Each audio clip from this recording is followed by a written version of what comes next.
Hello friends, welcome to my channel. आज मैं एक टॉपिक के बारे में बात करने का सोच रहा हूँ। जैसे कि साइट पे आया था तो मुझे अपने मतलब जो नॉर्मल दूसरे कॉन्ट्रैक्टर होते हैं जैसे पार्टीशन वाले, तो वो लोग बात कर रहे थे कि मेरा काम अभी है मगर कुछ मटेरियल नहीं है तो निकलना पड़ेगा बोल के बोल रहे। मैं बोला है तो निकलने की ज़रूरत क्या है? अगर आपको एक दो दिन रहना है तो रह जाइए, उसके बाद से आप जाइए, क्योंकि घर से इतना दूर से आना जाना और ये पूरा आपको सेटलमेंट करना बहुत टाइम लगेगा। उससे अच्छा 2 दिन आप रेस्ट कर लीजिए। तब मुझे वो कॉन्ट्रैक्टर वाले आदमी ने बोला, वर्कर ने बोला मुझे, तब मुझे कॉन्ट्रैक्टर का वर्कर ने बोला कि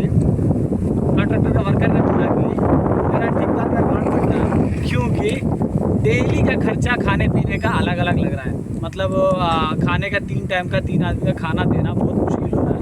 उसीलिए, क्योंकि एक एग्जाम्पल क्या है, छोटे छोटे जो साइट रहते हैं वो छोटे साइट्स में एक्सपेंसेस ज़्यादा रहते हैं और काम कम रहता है। वो अगर अपने स्क्वायर मीटर के हिसाब से आता है तो उसको स्क्वायर मीटर रीच नहीं होता है, उतना अमाउंट नहीं आता है जितना उसका खर्चा लग जाता है। छोटे छोटे साइट में जो कॉन्ट्रैक्टर काम लेते हैं सिर्फ एक नाम के लिए लेते हैं, क्योंकि एक पर्टिकुलर कंपनी से मैं काम कर रहा हूँ तो शायद मुझे आगे जाके कोई बड़ा काम मिले, इस उम्मीद से रखते हैं।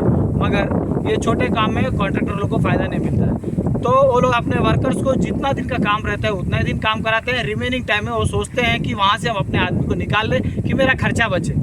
और ये छोटे काम में ये भी प्रॉब्लम रहता है कि कहीं क्लियरेंस नहीं मिलता है तो काम रुक जाता है, मेटल नहीं रहता तो काम रुक जाता है, या मेटल रहने के बाद से दूसरे के डिपेंडेंट काम रहते हैं उसके वजह से काम रुक जाते हैं। तो इससे बहुत से टेक्निकली प्रॉब्लम रहते हैं जिससे काम रुकने का चांसेस रहता है और ठेकेदार को लॉस होने का चांस रहता है। और मैं वर्कर से बात किया कि इतना छोटा काम में अगर आपको ज़्यादा सैलरी दे के अगर ठेकेदार रख रहा है तो ठेकेदार को तो पैसे के मामले में तो बहुत लॉस हुआ।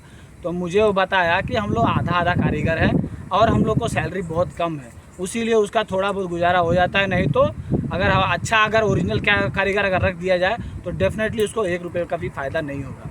तो कॉन्ट्रैक्टर भी सोचता है कि कैसा काम है, किस आदमी को भेजे कि मेरा कम बजट में हो जाए और कम खर्चे में निकल जाए, उस हिसाब से कॉन्ट्रैक्टर सोच के भेजता है।